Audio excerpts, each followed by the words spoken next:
referrals to go see like other doctors or whatever. One of them is a nutritionist or whatever, and my doctor, I didn't know this, but my doctor recommended me for gastric bypass. What? Yeah, You gotta be kidding me. You're not that heavy. yeah, well, no, I weigh 240. I weigh 240. I'm 5'3".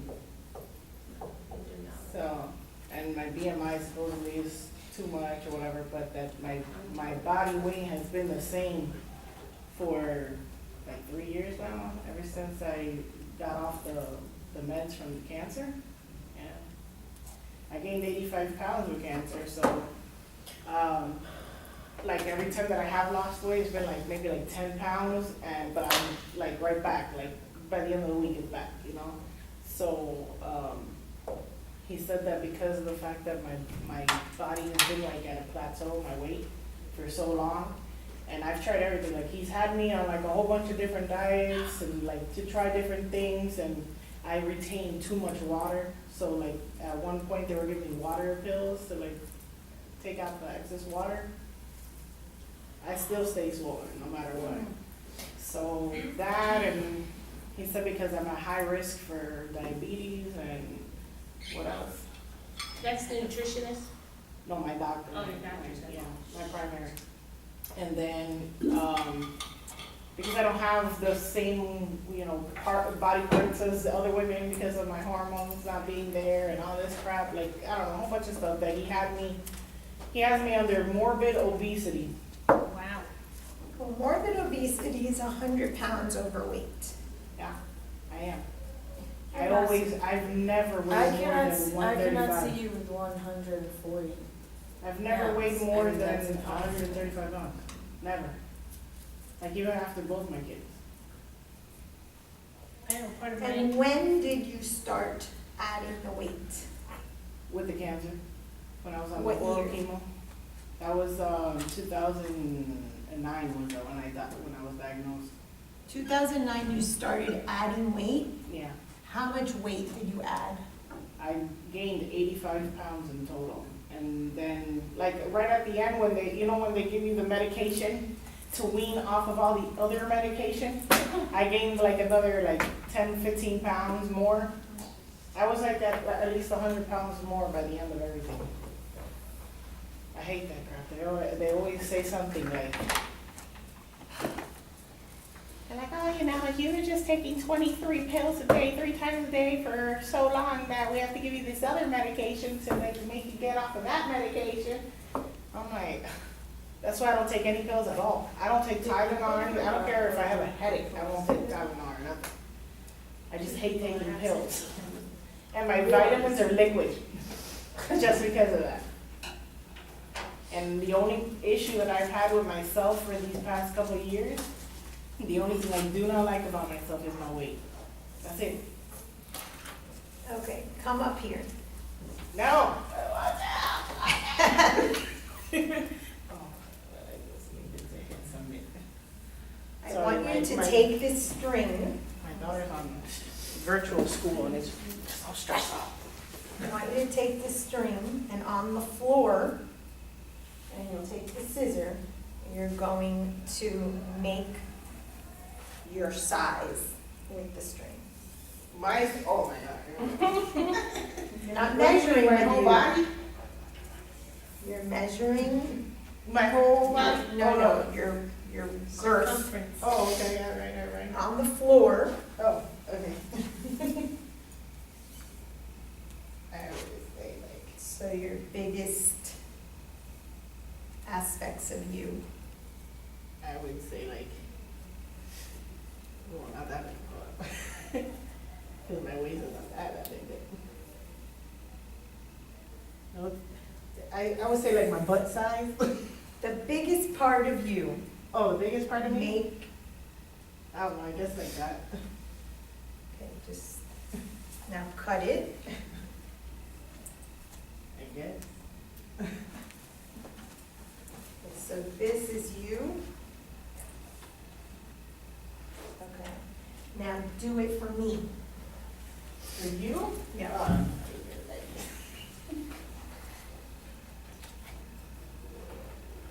You're little.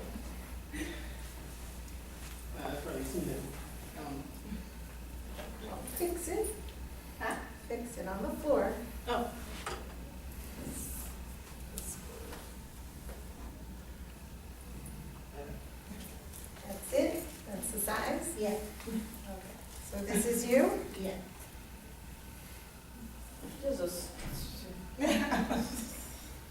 Honey, That's where my butt I was thinking. Okay, so do we see, front of the camera, because it's how much extra you feel that you are bigger than what you are, Oh, yeah. okay? So, And I do, because every time I see anybody big, I actually tell my Thank kids you. and my husband, is that how I look? Like, because that's how I feel I look. okay, well, we're not done, but we're gonna mark that. How many inches is that? And then this is me.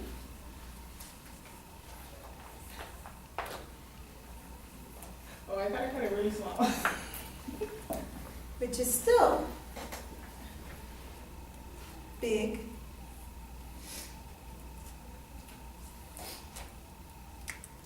Yeah, as you said, the biggest part of me, I thought, with my butt included. So we're talking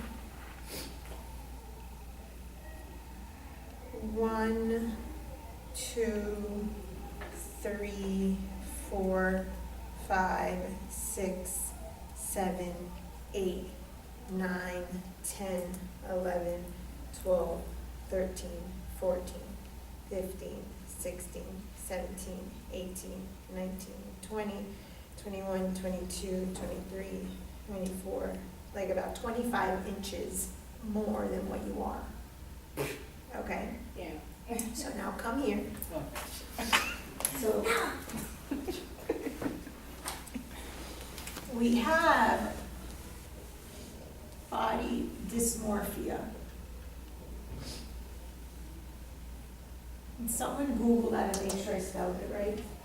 Body dysmorphia is when we see ourselves distorted from what we really are. And oftentimes, a very common activity is that they show you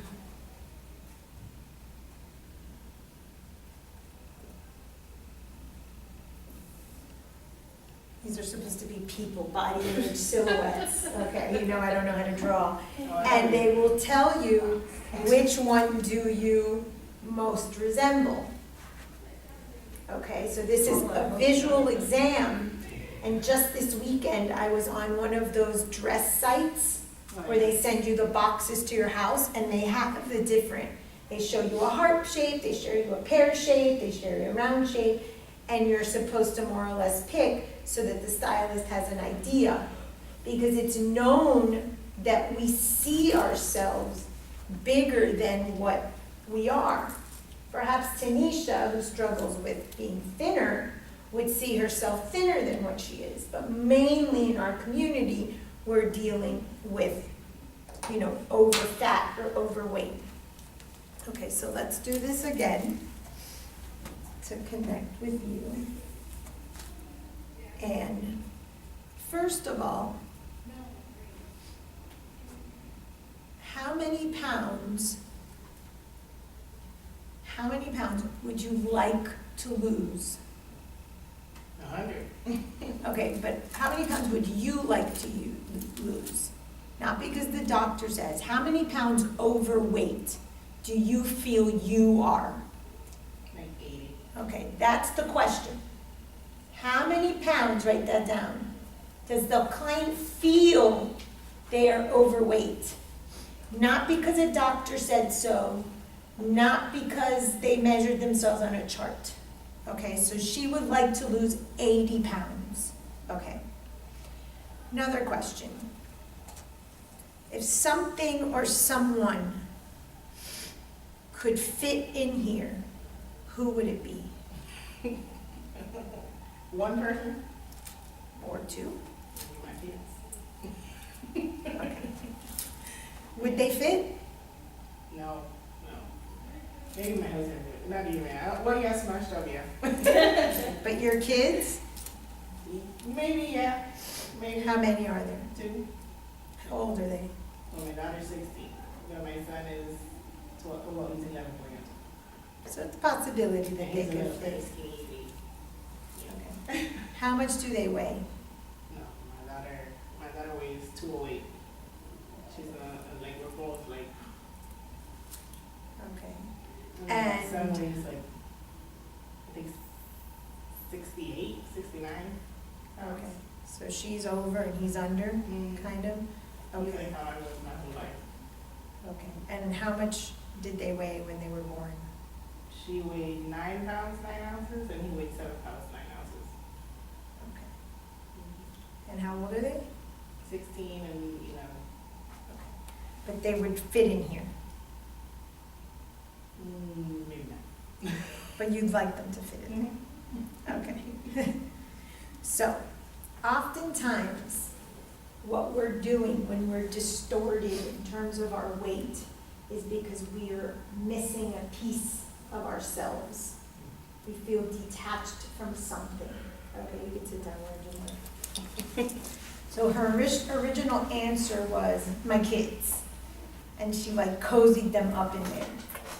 You know, maybe a tight space, but she'd make the son and the daughter fit. That's better. And she even was considering getting her husband to fit in there. That's closer. Okay, so there's something in the family. There's something with wanting the cuddles and the closeness of people. Where would you say you carry your most weight that you're uncomfortable with? That you have a problem with? Really, like either my arms or my legs, because I have a small waist, so like I don't care about that. But yeah, I would think my thighs or my arms. Is where you carry the most weight? Mm. Okay. I think even more my arms because it shows more. Like during my wedding, like I was already like during my renewal of my vows just recently. Just looking at the pictures, I was like, or even just looking like here, my neck, I'm like disappointed with myself. Like even though I know it wasn't really like with everything, I mean with like my fault or like just eating because I want to. But just going through that whole situation and then just, I know it also had to do with being depressed because of what happened with my brother. Not, just not taking care of myself when, even taking care of myself and eating right and doing everything the doctor says and everything, I still don't lose anything. Like literally, I could go 2 or 3 weeks doing the same thing as my husband and he'll lose 15 pounds. And I won't even lose 1 pound. 1 pound. I still weigh the same every time I get on the scale. So what is the psychological function of fat? Oh.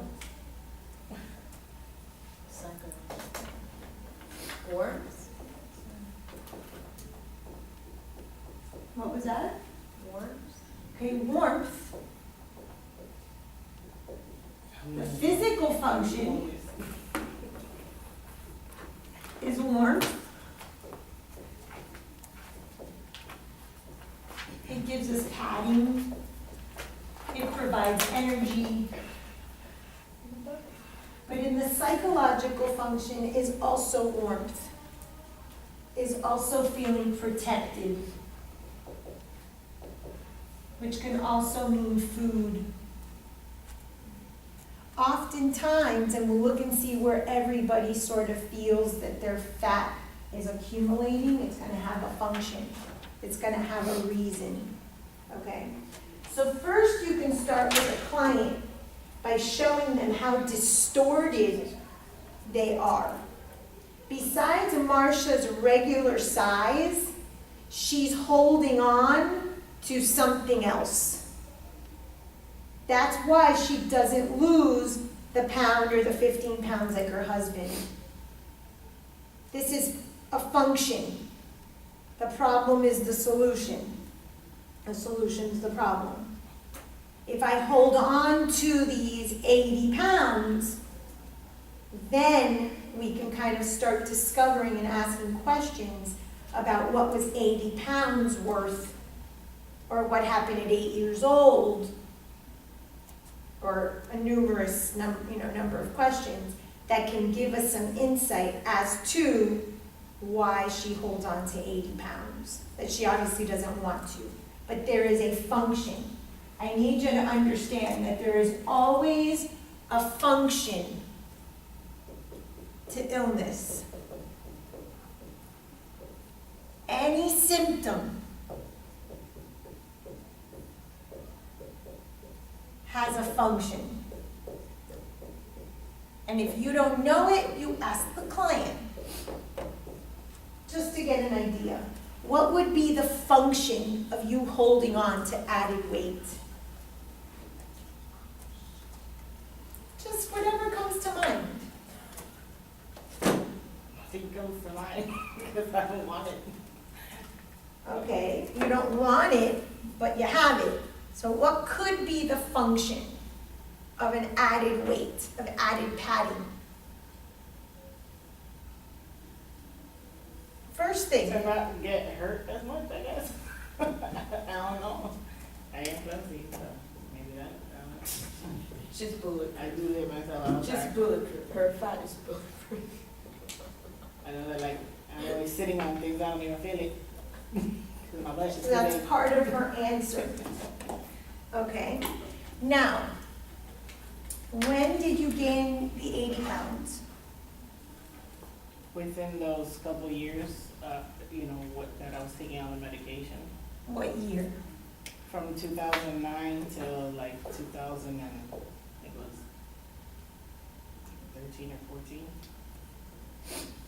How old were you? There I was 29, right? No, hold up. Yeah, 2009, yeah, 29. Right? yeah. His birthday. You're 36, right? Yeah. Yeah.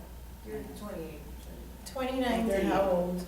30, yeah, just 28. 29 to 33? 29, yeah. Yeah. You're 38. Yeah, 29. Yeah, she's Yeah, because I'm 38. So these were the years you gained the weight? Yeah. Okay, what was happening in your life? Cancer. Okay, what else?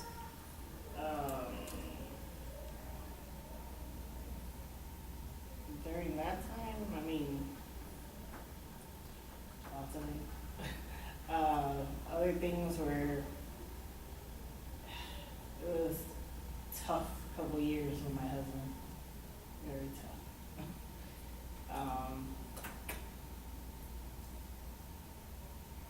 I guess I went through a lot of times where I would like not feel like I was good enough, or back then he was very verbal abusive and stuff during that time.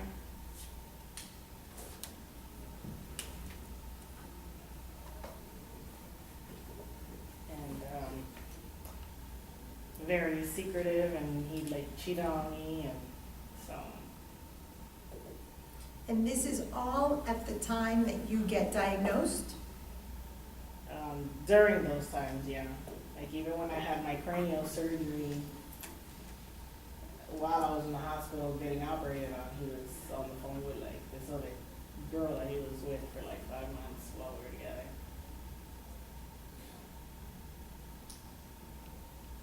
Okay. So, if you are gaining weight and the function of weight is warmth or love or protection or food, why would you need to add on weight during this time? I guess I don't know, like I guess protecting myself, I guess, from that. I don't know. Could absolutely be protecting yourself. Did you know if your marriage was gonna last? At that time, I didn't even want it to. Okay. Did you know if you were gonna have financial stability to pay your bills if you would have gotten divorced with children? I mean, I know I would have been able to do it. I even knew it then, but just, I mean, it would have been tougher because I've already been there. I know how that is. But That's a hustle. I went through a lot of during that time with him. As the verbal abuse during that time was insane, and he was used to that. I mean, that was his whole life. He was like that. His family's like that. His mom and sister. They call his mom like a bitch and everything like that. That's the way they taught. And after these past couple of years was where he got rid of all that. But during those years, I mean, I don't even know, like, I think that's the reason why he even respects me the way he does now, and like, it's whatever I say, even though I don't even want that to be like that either, because I'm not the type of person. But I guess that was his way of like showing me that, you know, he respects me and like that I stuck it out with him, but in all reality, I did it for myself really and for my kids, you know, but we took off. In 2014, he just bought our house. He surprised me with buying me a house, and I took off. I went to Pensacola. I took off with the kids, left everything behind. I'm used to that. I do that a lot. And just, you know, I don't care for like having people around my friends for too long. Like if I don't see it work, then I just go and I start over. Could the function of the fat, especially in this area of the body, be as an attempt to stay put? Maybe because this is the first time I ever like feel like staying put. Like even in my house, like I'm the type of person out of my whole relationship with my husband, the first 10 years we moved more than 10 times. But that's because I'm not a person that likes to stay put. I just like change a lot. But When you finally, swim, anyone swim here? What is it when swimmers have added fat? Well, it's a benefit in the sense of the buoyancy. You could float more, you can stay put. This area is not only in case you fall flat on your ass, that you don't get up, you get up and you keep going. But it could also be lower chakras that are the things that keep us grounded and rooted. So it's an attempt oftentimes, the weight and where it goes, it sends a signal in terms of our chakras. So people that have like that, I call it a second stomach, that sort of like detached from their first stomach, that's like a layer of the second stomach, that the third chakra issue. They either want to cover their power or they need to have more layers around their power because they're protecting. So we need to understand the fat serves a protective mechanism in the psyche. The fat goes to the place it goes because that space in the body needs some protection. It's not accidentally clustered here or clustered here or clustered here. And we've seen people like that have like these odd clumps of fat that they go get lipo because it's like a weird distortion. You're right. That fat is holding information. Fat is the nutrient that provides warmth.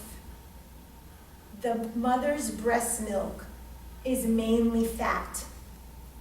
It is food, it is nurturance, it's protection. So where we choose to have add fat in our body is because that message is being sent to that space. I had a boyfriend many, many years ago, and we were on vacation, and you know, I had a very strict upbringing, but I got permission for him to come to the hotel and spend the weekend with us. He would have slept with my brothers. And he had one of those bodies that were very like feminine, where the weight was like hippie. Mm-hmm. And when he walked in, I was almost sort of grossed out by it, because I saw like this female body. There was like the whole hips and everything. And I was like, what? I didn't really understand what had happened to me at that moment, and I was turned off. And if we think of fat, and if we think of where we like people to have fat, it also goes back to the subconscious. And that was a feminine sort of area that wasn't of interest to a woman, right? I wanted a different kind of physical figure. And we talked about this because we remained friends for many, many years. And he was, in essence, sort of like the daughter. He was the daughter to the mother. The mother had been sick for many, many years. She died a few years ago. And he was sort of the daughter.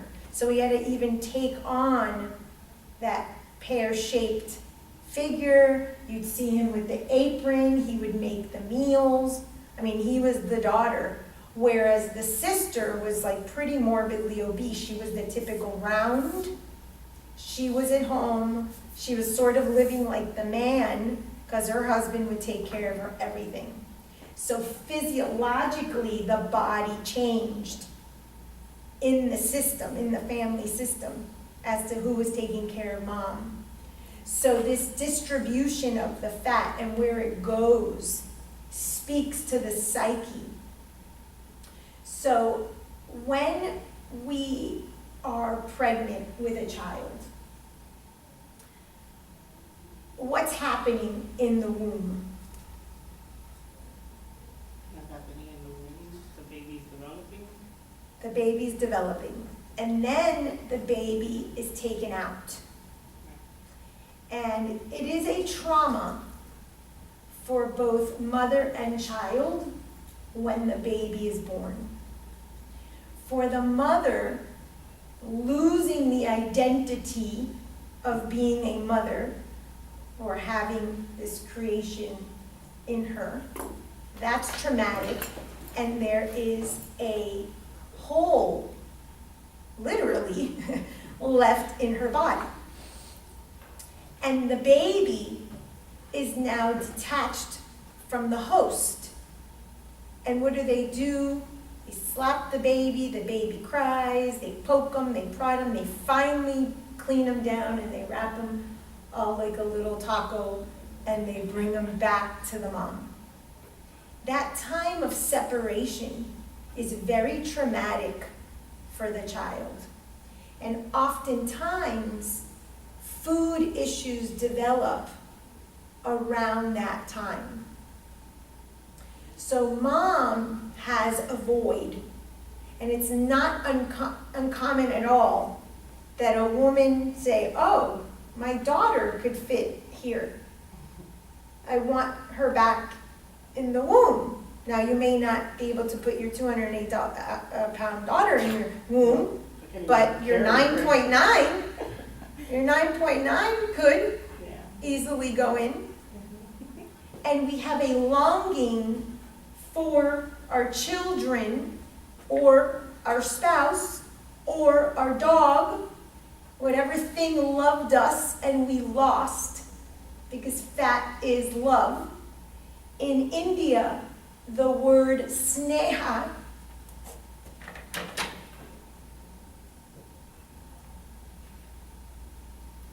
means fat and means love.